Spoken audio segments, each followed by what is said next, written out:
कि dragon beasts enemy थे और पूछा कि उनमें से एक कैसे शाओफैंग ने फिर एक्सप्लेन किया कि पहले उसने एनिमी को ल्योर करने के लिए इसका यूज करने की प्लान बनाई थी, लेकिन किसी तरह अंत में उसकी लॉयल्टी गेनिंग कर ली। वॉस्प क्वीन इम्प्रेस थी, लड़के की प्रेजिंग करते हुए कि उसने एक ड्रैगन बीस्ट को भी रिक्रूट करने में मैनेज किया। उसी समय शाओफैंग ने खुद से सोचा, रिलीव्ड कि लकीली उसकी मां ने सिचुएशन माइंड नहीं की। सिटी में अराइविंग पर वॉस्प क्वीन रिमार्क किया कि कुछ ही महीनों में उस स्केल तक पहुंचना वास्तव में रिमार्केबल था। जबकि सब्जेक्ट्स अप्रोच किए अपने इंसेक्ट किंग को फ्रेशली पिक्ड फ्रूट्स ऑफरिंग करते हुए, लेकिन उसने रिफ्यूज कर दिया, उन्हें इसे रखने के लिए कहा। एक स्माइल के साथ वॉस्प क्वीन नोटेड किया कि शाओफैंग वहां बहुत बिलवड था। हालांकि उसने मॉडेस्टली रिप्लाई किया कि सबकी एक्साइटमेंट केवल इसलिए थी क्योंकि उन्होंने उसे देखा था। अचानक दूरी में वेईवे अपीयर्ड हुई और उन्हें रिमूव्ड आइटम्स को एक कोने में रखने का ऑर्डर दिया। अगला उसने एक नया ऑर्डर दिया, उन्हें उसका सारा लगेज घर के अंदर ले जाने के लिए कहा। जल्दी ही वॉस्प क्वीन ने रिकॉग्नाइज किया और सरप्राइज्ड वंडर किया कि वो वहां क्या कर रही थी। क्वीन की प्रेजेंस नोटिसिंग करते हुए वेईवे अप्रोच किया और उसे फॉर्मली ग्रीटेड किया। कहीं और शाओफैंग फाइनली अपने वर्कशॉप अराइव्ड हुआ और अपने बिलोंगिंग्स को बाहर देखकर शॉक था, कंफ्यूज्ड आस्किंग करते हुए कि उसके सभी टूल बॉक्सेस क्यों रिमूव किए गए थे। हालांकि वेइवेई ने जल्दी ही पूछा कि वो वहां कैसे रह सकती है अगर उसने उसके लिए जगह नहीं बनाई थी। वॉस्क्वीन कॉन्वर्सेशन हियरिंग करते हुए एक्साइटेड गॉड और पूछा कि क्या वो वास्तव में शाओफैंग के साथ रहने जा रही थी, कहते हुए कि ये वंडरफुल था। वेइवेई ने फिर पोलाइटली कंफर्म किया कि उसे थोड़ी देर के लिए शाओफैंग को ट्रबल करना पड़ सकता है और उम्मीद है कि क्वीन माइंड नहीं करेगी। आउटरेज शाओफैंग जंप्ड बैक, पूछते हुए कि क्या उसने उसके साथ इस पर डिस्कस किया था, और डिक्लेयर किया कि वो अग्री नहीं करता। वॉस क्वीन हालांकि डिस्कशन इंटरप्ट किया, कहते हुए कि ये ठीक है और वो खुद शाओफैंग की ओर से अग्री करेगी, सबको रिमाइंडिंग करते हुए कि वो अभी भी एक इमेच्योर बॉय था। उसने फिर ट्रूप्स की ओर मुड़ी और कमेंटेड किया कि वो ये देखकर रिलीव थी कि उसके पास इतने केपेबल सबऑर्डिनेट्स थे। अगला वो वेइवेई की ओर मुड़ी और उसे भविष्य में शाओफैंग की अच्छी टेक केयर करने के लिए कहा। प्रिंसेस ने प्रॉम्प्टली अग्री किया और शाओफैंग बिविल्डर्ड वंडर्ड किया कि क्या वो एक अरेंज मैरिज थी। जो हो रहा था उससे अस्टोनिश्ड उसने कहा कि ऐसा नहीं था कि उसके लिए अच्छी फीलिंग्स नहीं थी, लेकिन उसके प्रिंसेस के रूप में एक ही व्यक्ति होने का विचार उसे बॉदर कर रहा था। वॉस क्वीन ये बदले में उसे कॉन्ग्रेचुलेट किया, कहते हुए कि वो वास्तव में सरप्राइज थी कि उसकी स्ट्रेंथ कितनी जल्दी इंक्रीज हो गई थी।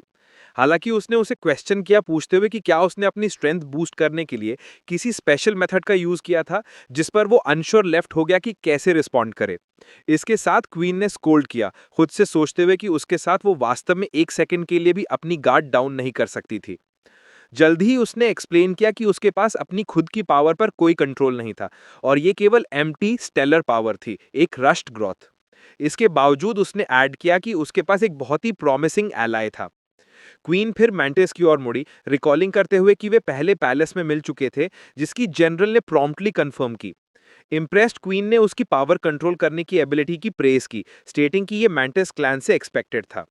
उसने फिर रिकॉल किया कि मैंटिस क्लैन अतीत में बहुत पावरफुल रहा है और प्रिडिक्ट किया कि मैंटिस भविष्य में ग्रेट डीड्स अचीव करेगी, जिसके लिए उसने उसे कॉम्प्लीमेंट के लिए थैंक किया।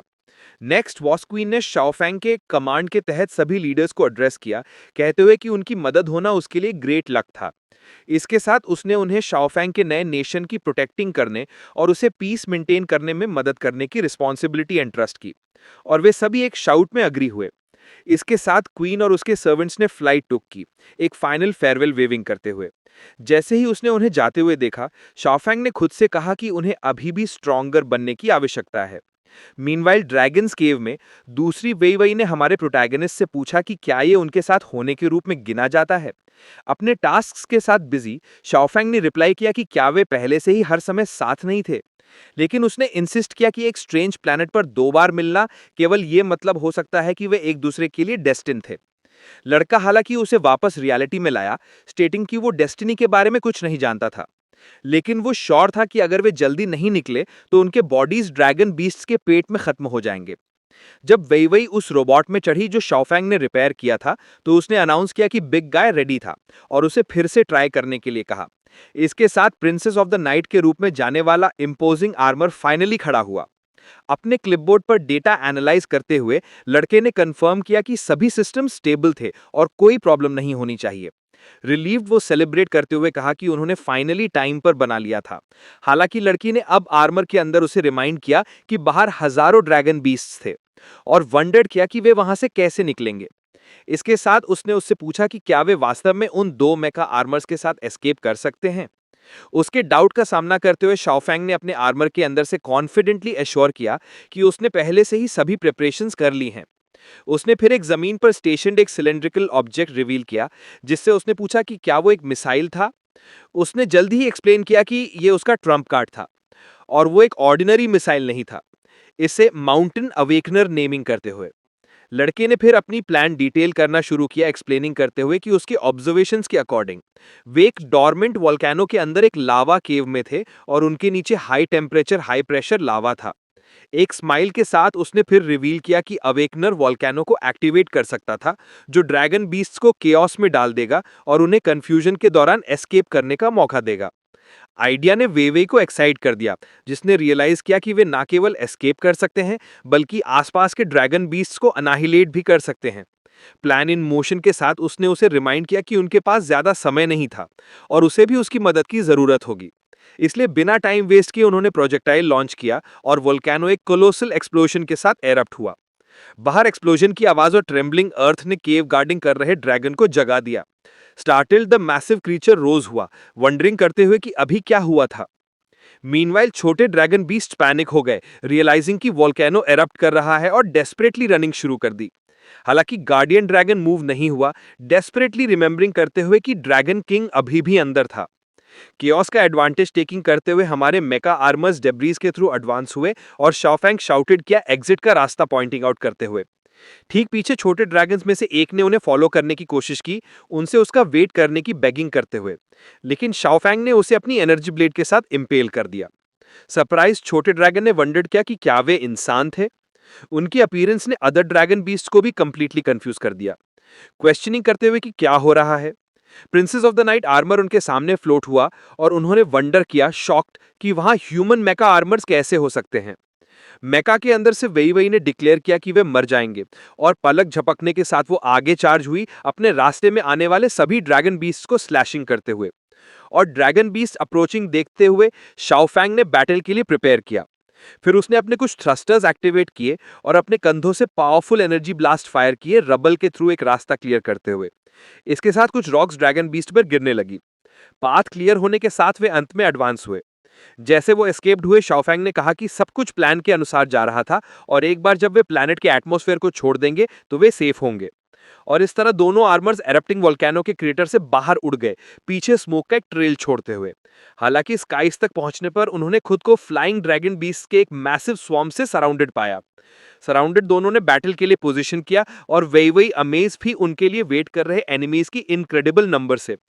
अपने कॉकपिट के अंदर से शाओफैंग ने उसे वार्न किया कि वो फाइट में ना फंसे और उसे एक बार में एनिमी डिफेंसेस को ब्रेक डाउन करने का ऑर्डर दिया। वही वही ने फिर रिप्लाई किया कि वो पहले से ही जानती थी कि क्या करना है। मीनवाइल केव में वापस एक्सप्लोजन एकोड हुआ, मोस्ट ऑफ द रॉक्स को शैटरिंग करते हुए और हर चीज को ट्रेम्बलिंग करते हुए। डेफनिंग साउंड ने जगह को गार्डिंग कर रहे ड्रैगन को अवेकन किया। इमीडिएटली वो ड्रैगन किंग के बाथटब की ओर दौड़ा और उसे सर्चिंग करना शुरू कर दिया। उसकी सर्च हाउएवर वेन थी और उसने रियलाइज किया शॉट कि उसका मास्टर डिसअपियर हो गया था। उस समय एक छोटे ड्रैगन बीस्ट अप्रोच किया, रनिंग, डेस्परेटली वार्निंग देते हुए कि एक ह्यूमन मेका आर्मर ने जगह पर इन्वेट किया है और एग्जिट को ब्लॉक कर दिया है। फ्यूरियस बीस्ट ने अपने ट्रूप्स पर रोर किया, ये जानने के लिए कि ह्यूमन को देखने के लिए कौन रिस्पॉन्सिबल था। प्रॉम्प्टली एक छोटे क्रीचर ने अपने क्लॉज रेज किए, प्राउडली अनाउंसिंग कि वो रिस्पॉन्सिबल था और उसके हाथ में ह्यूमन था। हाउएवर उसने एक्सप्लेन किया कि सपोज्ड ह्यूमन ने खाना बंद कर दिया था और अब मूव नहीं कर रहा था। ट्रैप रियलाइजिंग करते हुए मैसिव ड्रैगन ने उसे अपने पॉ के साथ क्रश कर दिया, छोटे गार्ड को फूल कॉलिंग करते हुए। फिर जनरल दूसरों की ओर मुड़ा और एक्सप्लेन किया, इरिटेटेड, कि उन्हें ह्यूमन द्वारा डिसीव किया गया बिना रियलाइज किए। बिना हेजिटेशन के दोनों आर्मर्स ने एनिमीज के स्वाम में सर के बल डोव किया, अपने रास्ते को क्रॉस करने वाले ड्रैगन बीस्ट को स्लैशिंग करते हुए। नाइट प्रिंसेस का आर्मर इंप्रेसिव एजिलिटी के साथ मूव हुआ, अपने ब्लेड्स के साथ उनके अपोनेंट्स को पियर्सिंग करते हुए। जबकि शाओफैंग का आर्मर अपने एनर्जी अटैक्स के साथ रास्ता क्लियर करते हुए, दूर से वॉचिंग करते हुए दो हायर लेवल ड्रैगन्स इन्वेडर की स्किल से सरप्राइज थे और वंडर्ड कर रहे थे कि वे कहां से आ सकते हैं। इसके साथ उनमें से एक ने फायर का एक ब्लास्ट फ्यू किया। इमीडिएटली फायर और बिजली जैसे एलिमेंटल अटैक्स की बारिश दोनों आर्मर्स पर लॉन्च की गई, जो हाई स्पीड में एस्केप करने की कोशिश कर रहे थे। हाउएवर क्योस के बीच शाओफेंग का आर्मर मल्टीपल अटैक से हिट हुआ। अपने पार्टनर को डेंजर में देखते हुए वेई वेई ने अपने आर्मर का एक स्पेशल एबिलिटी एक्टिवेट की, अपने कुछ इक्विपमेंट के पार्ट्स को अटैक्स की और रिजेक्टिंग करते हुए। पीसेस गाइडेड मिसाइल्स की तरह एक्ट कर रहे थे। उसके ऊपर ड्रैगन बीस्ट्स को हिट किया और गैप ओपन किया एनिमी फॉर्मेशन में। इस मैन्यूवर ने कॉकपिट के अंदर एक सुपीरियर ड्रैगन को एनरेज कर दिया।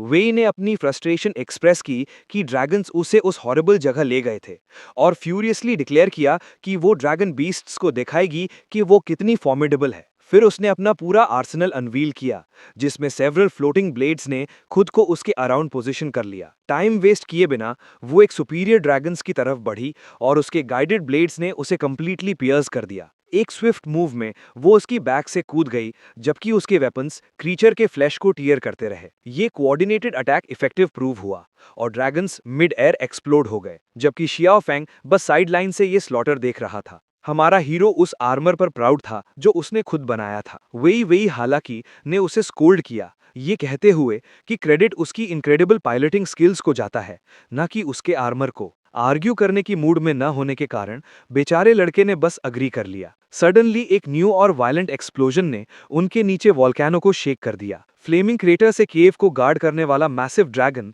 लावा के बीच से इमर्ज हुआ। एनरेज्ड होकर वो हेवंस की तरफ चिल्लाया, ह्यूमंस को कर्स करते हुए और पूछते हुए कि उन्होंने ड्रैगन किंग को कहां छुपाया है। जल्द ही उसने पर्पल एनर्जी का पावरफुल बर्स्ट रिलीज किया, ये डिक्लेयर करते हुए कि वो उन्हें एस्केप नहीं करने देगा। वो मैसिव अटैक सीधा वीवी दी आर्मर की तरफ जा रहा था और शियाओ फैंग ने डेस्परेट होकर उसे वॉर्न किया कि नीचे से जो आ रहा है उससे बचकर रहे। कॉकपिट के अंदर लड़की ने पैनिक में रियलाइज किया कि अटैक एरिया बहुत लार्ज था और डॉज करने का कोई रास्ता नहीं था। कोई और रास्ता न देखकर शियाओ फैंग ने अपने आर्मर के आर्म को हुक की तरफ फायर किया और उसे प्रिंसेस के आर्मर के बैक पर टाइटली लैच कर दिया, उसे अपने एक्शन से सरप्राइज करते हुए। जैसे ही उसने उसे खींचा, हमारे हीरो ने चिल्लाया कि कम से कम उनमें से एक को जिंदा बचना चाहिए। इस तरह पुल की फोर्स ने उसे डेंजर जोन से दूर खींच लिया, शियाओ फेंग को पीछे छोड़ते हुए इमेंस एनर्जी ब्लास्ट के सामने अकेला। अगले ही पल अटैक ने उसे स्क्वायरली हिट किया और एक ब्लाइंडिंग पर्पल लाइट ने उसके आर्मर को कंप्लीटली एंगल्फ कर लिया। उसी मोमेंट पर वी उसका सैक्रिफाइस विटनेस करके मूव हो गई। जल्द ही स्मोक और डेब्री के बीच जो शियाओ फेंग के आर्मर का टॉर्सो लग रहा था, वो हाई स्पीड पर आसमान से गिरा। हालांकि हमारे सरप्राइज के लिए स्मोक से शियाओ फेंग का इंसेक्ट वर्जन इमर्ज हुआ, जिसने एग्जैक्ट मोमेंट पर अपने दूसरे सेल्फ के साथ जगह स्विच कर ली थी। रिलीव्ड होकर वी ने पूछा कि क्या वो ठीक है, ये कहते हुए कि उसने उसे डरा ही दिया था। लड़के ने हालांकि उसे स्कोल्ड किया, उसे भागने का ऑर्डर देते हुए, और इस तरह दोनों फॉरेस्ट के ऊपर हाई स्पीड पर भागे। लेकिन ठीक उनके पीछे मैसिव ड्रैगन ने स्काइज में उनका पीछा किया, हर पासिंग सेकंड के साथ डिस्टेंस कम करते हुए।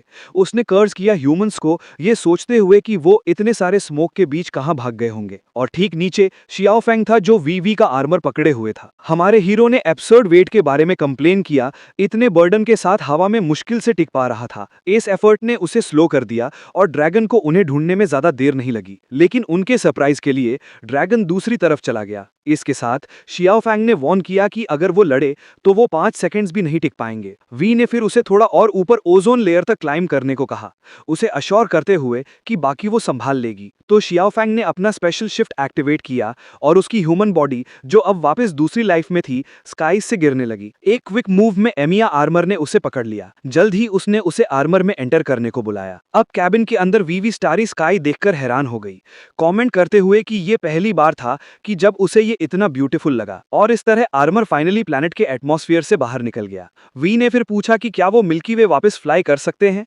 बट उसने मना किया और एक्सप्लेन किया कि लाइट ईयर्स के डिस्टेंस के साथ वो सिर्फ थ्रस्टर्स से दूसरी गैलेक्सी कभी नहीं पहुंच पाएंगे। तो इसलिए उसने स्टेट किया कि उनके पास सिर्फ रेस्क्यू सिग्नल भेजने के अलावा और शिप के उन्हें ढूंढने का वेट करने के अलावा और कोई ऑप्शन नहीं था। तो तभी लड़की उसके कंधे पर सो गई। स्माइल करते हुए उसने उसे गुड नाइट विश किया, उसके हार्ड वर्क के लिए थैंक यू बोलते हुए। मीनवाइल इंसेक्ट्स की दुनिया में वापस प्रिंसेस वी ने शियाओ फेंग को केक का पीस ऑफर किया। बिना हेजिटेशन के उसने एक बड़ा बाइट लिया। उसने फिर पूछा कि इसका टेस्ट कैसा है और अपने भरे मुंह के साथ उसने रिप्लाई किया कि ये डिलीशियस था। छुपकर उनके फ्रेंड्स हैरान थे कि वो दोनों इतने क्लोज कैसे हो गए। सर्टेन थे कि कुछ हुआ है तो स्टिंकी बीटल ने रीजन क्वेश्चन किया, बट माओ ने कहा कि वो नहीं समझेगा। उसने एक्सप्लेन किया कि फीमेल स्ट्रॉन्ग की तरफ अट्रैक्ट होती हैं और ये पक्का कि वो शियाओ फेंग के चार्म से इंप्रेस हो गई होगी। एक्सप्लेनेशन सुनकर दो मॉथ्स ने क्लैप किया, अग्री करते हुए कि ये परफेक्ट सेंस बनाता है। माओ ने रिलेशनशिप्स में अपने एक्सपीरियंस का बोस्ट किया और ये देखकर दोनों मॉथ्स ने उसे फ्लैटर करना बंद करने को कहा। सडनली दो मॉस्प्स अपीयर हुए और शियाओ फेंग को बुलाने लगे और वो सोचने लगा कि क्यों सिस्टर्स मैंग मैंग और मन वहां होंगी। फिर उन्होंने दो मेजर प्रॉब्लम्स रिपोर्ट की, कार्निवोरस स्पीशीज के लिए मीट की कमी और 500,000 रेफ्यूजीज का अराइवल। इन प्रॉब्लम से फेस होकर शियाओ फेंग को समझ नहीं आया कि क्या करे, तो प्रिंसेस ने सजेस्ट किया कि वो बॉर्डर पर ड्रैगन हंटिंग टीम्स फॉर्म करें ताकि स्टेबल फूड सोर्स ऑब्टेन कर सकें। फिर उसने ऐड किया कि मैनेजमेंट की कमी के रिगार्डिंग वो इंसेक्ट्स को अपने एल्डर्स इलेक्ट करने दे सकते हैं सेल्फ गवर्न करने के लिए। इम्प्रेस होकर दोनों सिस्टर्स ने आइडियाज की प्रेज की, अग्री करते हुए कि प्रॉब्लम सॉल्व करने का इससे बेहतर कोई तरीका नहीं है। इसके साथ वो गुड न्यूज बताने के लिए निकल गए कैप्टन बी ली को, ये कहते हुए कि वो इसे इमीडिएटली करेंगे। शियाओ फेंग सरप्राइज था कि वो इसमें अच्छी थी, बट उसने एक्सप्लेन किया कि गवर्नेंस रॉयल्टी के लिए मैंडेटरी कोर्स था। उसने फिर उसे प्रेज किया एक ग्रेट टैलेंट के रूप में, जिस पर उसने पूछा कि क्या वो उससे कैप्टिवेट हो गया है। कॉम्प्लीमेंट ने प्रिंसेस को कंप्लीटली एम्बैरेस कर दिया। मीनवाइल स्पेस में वापस मेका आर्मर स्टारी स्काई के ऊपर फ्लोट कर रहा था। जल्द ही इसने several small spherical objects release किए जो वास्टनेस में फैल गए। नेक्स्ट ऑब्जेक्ट्स ने अपने पैनल्स ओपन किए और खुद को कम्युनिकेशन सैटेलाइट्स के रूप में रिवील किया। केबिन के अंदर से उसने एक्सप्लेन किया कि सैटेलाइट्स लाइट ईयर्स तक ट्रैवल कर सकते हैं और अब उन्हें बस वेट करना था। उसने ये भी दिखाया कि आर्मर में सर्वाइवल सिस्टम्स थे, जिसने वी को इम्प्रेस किया। एक्साइटेड होकर शियाओ फेंग ने कपड़े उतार दिए, ये कहते हुए कि वो फाइनली फ्री है बात लेने और रिलैक्स करने के लिए। वी ने फिर उसके कपड़े उठाए, ये सोचते हुए कि वो उन्हें बस फ्लोर पर कैसे फेंक सकता है। बट जब उसने ये किया, उसे एक स्मॉल रेड बुक मिली जो उसकी पॉकेट से गिर गई थी। क्यूरियस होकर उसने उसे उठाया और सोचा कि ये क्या हो सकता है। जब उसने उसे ओपन किया तो उसने वाइफ से शादी करने का गोल पढ़ा और इसने उसे कंप्लीटली शॉक कर दिया। उसी मोमेंट पर शियाओ फेंग बात से बाहर आया और पूछा कि क्या वो भी वॉशअप करना चाहती है। सरप्राइज होकर वो फंबल करने लगी उस ऑब्जेक्ट के साथ जो अभी भी उसके हाथों में था। एम्बैरेस्ड होकर लड़की ने रिप्लाई किया कि वो बाद में वॉशअप करेगी। फिर उसने पूछा कि वो कपड़ों के साथ क्या कर रही थी और उसने कहा कि वो चिंतित थी कि वो गंदे हो सकते हैं। इस तरह उसने उसे कपड़े पकड़ा दिए। बुक पहले से ही पॉकेट में वापस थी। उसने वो वापस लिए। ये बिहेवियर बहुत स्ट्रेंज लगा। कंफ्यूज्ड होकर उसने रेड बुक को देखा जो अब उसके हाथों में थी।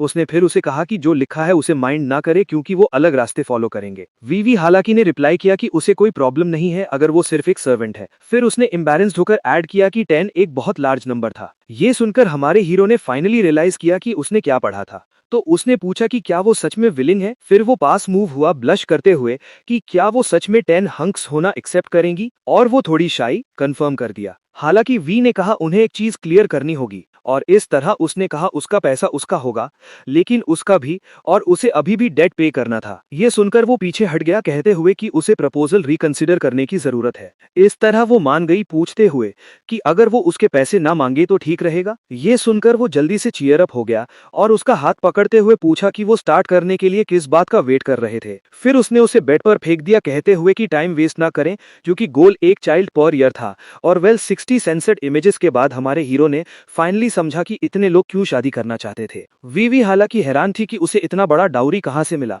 वो इतना लोली होते हुए। फिर उसने एक्सप्लेन किया कि रॉयल्टी से शादी करने के लिए उसे वाइकाउंट होना जरूरी है, बट वो एक पोजीशन अरेंज कर सकती है उसके लिए। प्रपोजल सुनकर उसने प्रॉम्प्टली उसे थैंक यू किया। फिर उसने पूछा कि उसे कौन सी पोजीशन चाहिए, जिस पर उसने रिप्लाई किया कि एज एन इंजीनियर वो आर्टिलरी मैनेजमेंट चूज करेगा। उसे याद आया कि ये लक था कि वो सरवाइव कर गए और वो इस सब से नहीं गुजरते अगर रिजर्व्ड आर्टिलरी डाइवर्ट नहीं की गई होती। वी ने फिर सजेस्ट किया कि वो मिनिस्टर ऑफ आर्टिलरी बन जाए और वो प्रॉम्प्टली अग्री हो गया। नेक्स्ट उसने उसकी चीक पर किस किया, प्रॉमिस करते हुए कि वापस लौटने पर वो सब कुछ अरेंज कर देगी। और उसने अफर्म किया कि फ्यूचर मिनिस्टर के रूप में वो एक्सपेक्ट करती है कि वो उससे शादी करने के लिए अपनी मेरिट्स अर्न करे। डिटर्मिन्ड होकर उसने प्रॉमिस किया कि वो अपना बेस्ट करेगा। और इस तरह कई महीने बीत गए। अचानक एक ह्यूज बैटलशिप मेका आर्मर के पास आई। जल्द ही 3 छोटे मेकास शिप से बाहर आ गए। उन्होंने खुद को बॉर्डर पेट्रोल स्क्वाड के रूप में इंट्रोड्यूस किया, ये कहते हुए कि उन्हें सिग्नल का सोर्स मिल गया था। फिर उन्होंने रिपोर्ट किया कि सोर्स एक अनरजिस्टर्ड मेका था और रिकवरी कंप्लीट थी।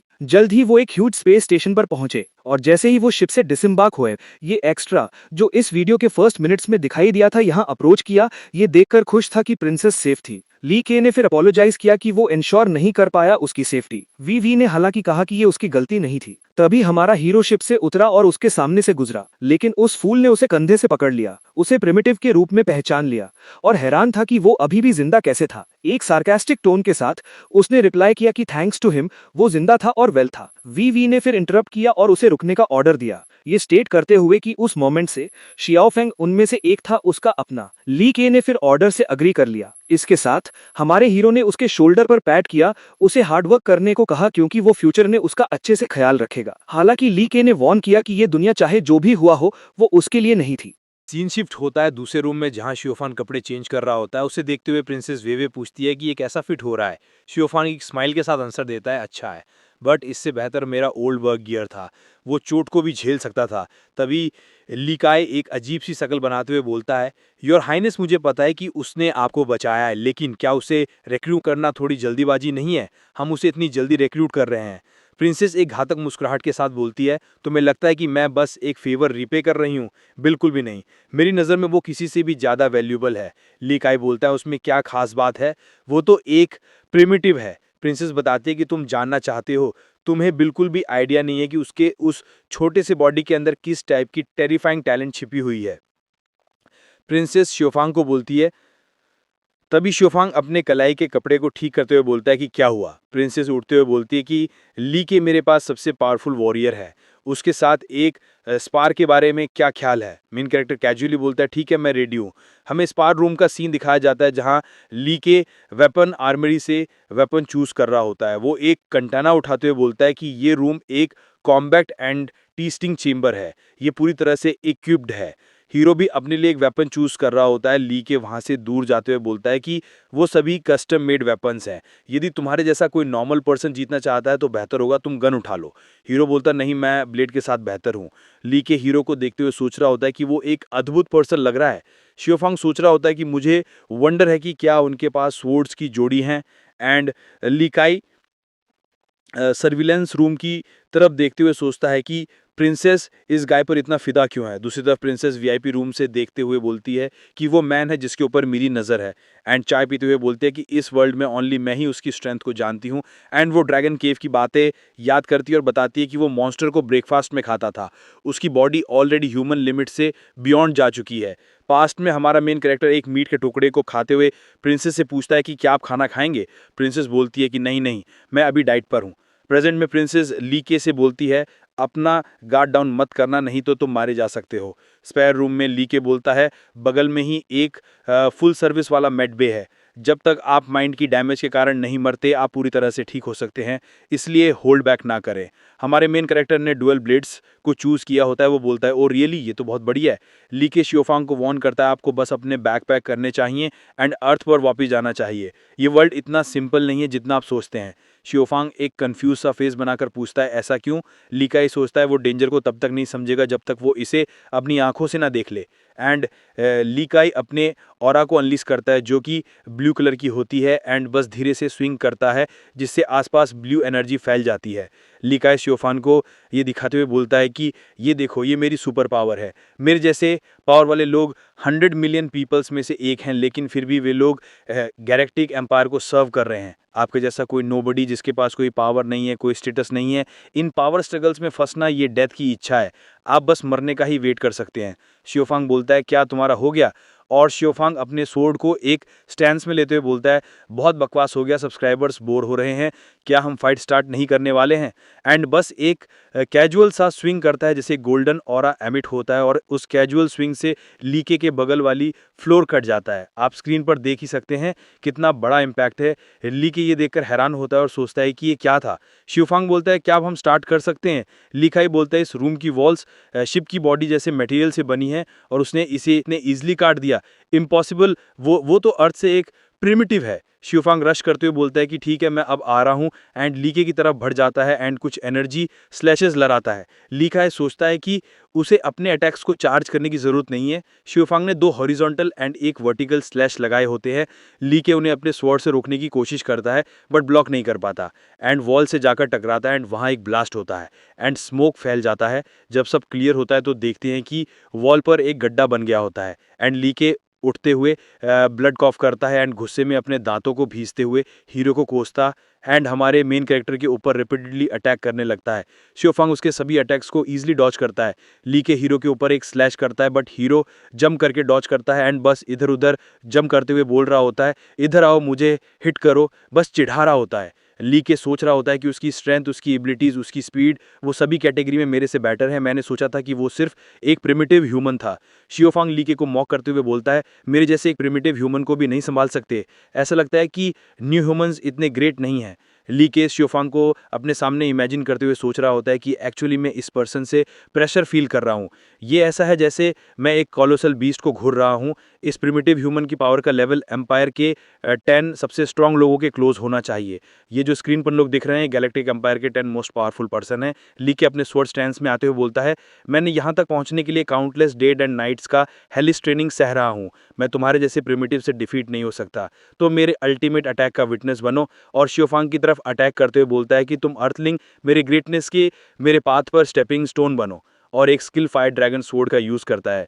शिवफांग ये देखते हुए बोलता है कि ये सब दिखावा है और कोई भी सब्सटेंस नहीं है, तुम बहुत ज़्यादा बोलते हो। लीक के अटैक के कारण शिवफांग की तरफ एक ड्रैगन बढ़ रहा होता है लेकिन इसे शिवफांग आसानी से बस एक स्लैश करता है जिससे हम देखते हैं कि वो ड्रैगन बी से ही कट जाता है। इसे देखते हुए लीके हैरान होता है और बोलता है कि नहीं इम्पॉसिबल।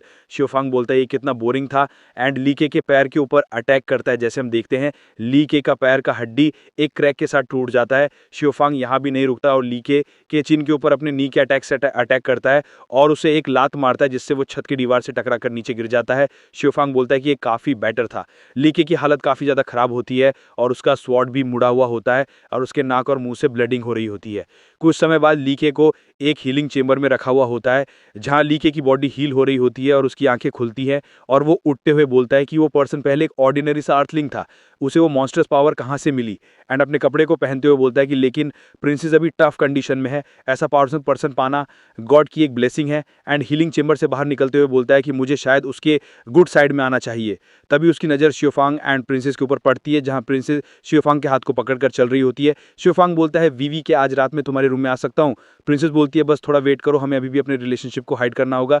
लीका शॉक्ड होकर बोलता है ये लड़का क्या कर रहा है। लीके उन्हें स्टॉप करता है। लीके की तरफ दोनों हैरानी से देखते हैं। लीके पास में आते हुए बोलता है क्या तुम्हें पता है कि रॉयल फैमिली के किसी मेंबर को डिफाइल करना कितना बड़ा क्राइम है। शिवफांग वीवी के शोल्डर्स पर हाथ रखते हुए बोलता है तो ऐसा करने की पनिशमेंट क्या है। तभी प्रिंसेस शिवफांग की गाल पकड़ते हुए दिया बोलती है ऑल राइट, क्या तुम एक बार ठीक से बिहेव नहीं कर सकते। शिवफांग वहां से जाते हुए बोलता है उफ पेट में कितना दर्द है। लीका प्रिंसेस से बोलता है प्रिंसेस मुझे अब ये नहीं बताइएगा कि आप, एंड वो प्रिंसेस स्माइल के साथ बोलती है क्या आपको अभी लगता है कि वो इसके लायक नहीं है। लीके बोलता है अर्थलिंग का लाइफ स्पैन बहुत छोटा होता है। प्रिंसेस बोलती है वो वही पर्सन है जिसे मैंने चूज़ किया है और ये इनफ है। हमें space outpost designation Orion A4156 का सीन दिखाया जाता है जहां बहुत सारे मैकास एंड बैटलशिप्स फाइट के लिए रेडी होते हैं और दूसरी तरफ से ड्रैगन बीस्ट अटैक करने आ रहे होते हैं। उनके ऊपर स्पेसशिप्स फायर करना स्टार्ट कर देते हैं एंड दूसरी तरफ ड्रैगन आर्मी में एक ड्रैगन, मुझे तो ये ड्रैगन किंग का गार्ड जैसा लग रहा है, वो एक अटैक चार्ज करता है और लॉन्च कर देता है जिससे कई बैटलशिप्स तबाह हो जाते हैं। हमें स्पेस कंट्रोल रूम का सीन दिखाया जाता है जहाँ पर एक लेडी एक डिवाइस पर बोल रही होती है कि ये ओरियन A4156 है, हमारे ऊपर बीस्ट ने अटैक कर दिया है, हमें भारी नुकसान हुआ है और हम इमीडिएटली बैकअप की रिक्वेस्ट कर रहे हैं। सीन शिफ्ट होता है एक गार्डन की तरफ जहाँ प्रिंसेस एंड प्रिंस बैठकर ब्रेकफास्ट कर रहे होते। तभी एक पर्पल हेयर वाले प्रिंस बोलता है ड्रैगन बीस्ट। तभी हम एक नई प्रिंसेस को देखते हैं जिनका नाम फेफे होता है। वो गैलेक्टिक एम्पायर की 92 प्रिंसेस होती हैं। वो बोलती हैं कि क्या वो वही मॉन्स्टर्स हैं जिन्होंने यहाँ पे अटैक किया था। तभी पर्पल हेयर वाले प्रिंस का नाम मालूम होता है, उसका नाम अनफैंग होता है और वो गैलेक्टिक एम्पायर के 117 प्रिंस होते हैं। वो बोलते हैं कि मैंने देखा कि आपके साथ क्या हुआ, ये सब स्टेशन के अंदर करप्शन के कारण था, कौन जानता है कि स्टेशन कमांडर कहाँ भाग गया। तभी ब्राउन हेयर वाले प्रिंस का नाम विस्ले होता है और वो गैलेक्टिक एम्पायर के के 66 प्रिंस होते हैं वो बोलते हैं नाइस, हमारे स्ट्रॉन्ग डिफेंस के सामने सिर्फ ड्रैगन बीस्ट से हमें डरने की कोई ज़रूरत नहीं है। इन सभी को देखकर मेन कैरेक्टर बोलता है वो 2 एरोगेंट लोग कौन है। तभी ली बताता है कि वो प्रिंसेस वेवी के रॉयल ब्रदर्स हैं, प्रिंस एनफैंग एंड प्रिंस विस्ले। शिवफांग बोलता है वो सिबलिंग्स की तरह नहीं लगते। ली बताता है कि वो ब्लड रिलेटेड हैं बट एक ही मदर से बॉर्न नहीं हुए। वीवी के फादर प्रिंस ऑक की 3rd वाइफ्स हैं, प्रिंसेस उनकी 4th डॉटर हैं जो उनके और एक विस्काउंट की बेटी से पैदा हुई हैं। शिवफांग बोलता है तो वो हाफ सिबलिंग्स हैं। लिका हाँ बोलता है। लिका एक्सप्लेन करता है कि गैलेक्टिक एम्पायर के 72 बच्चे हैं और उनके लगभग 1000 डिसेंडेंट्स हैं।